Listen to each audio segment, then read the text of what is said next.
Deuteronomy 20.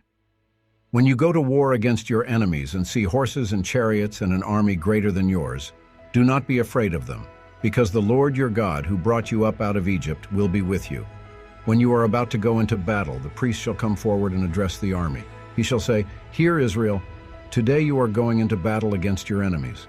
Do not be faint-hearted or afraid. Do not panic or be terrified by them. For the Lord your God is the one who goes with you to fight for you against your enemies to give you victory." The officers shall say to the army, "Has anyone built a new house and not yet begun to live in it?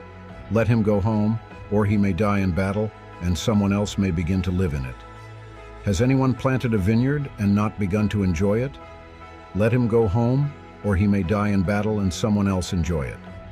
Has anyone become pledged to a woman and not married her? Let him go home, or he may die in battle and someone else marry her." Then the officers shall add, "Is anyone afraid or faint-hearted? Let him go home so that his fellow soldiers will not become disheartened too." When the officers have finished speaking to the army, they shall appoint commanders over it. When you march up to attack a city, make its people an offer of peace. If they accept and open their gates, all the people in it shall be subject to forced labor and shall work for you. If they refuse to make peace and they engage you in battle, lay siege to that city.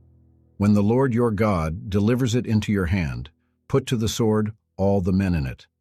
As for the women, the children, the livestock, and everything else in the city, you may take these as plunder for yourselves, and you may use the plunder the Lord your God gives you from your enemies.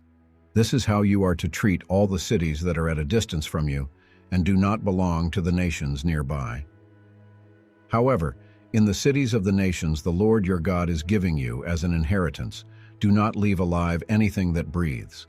Completely destroy them, the Hittites, Amorites, Canaanites, Perizzites, Hivites, and Jebusites, as the Lord your God has commanded you. Otherwise, they will teach you to follow all the detestable things they do in worshiping their gods, and you will sin against the Lord your God.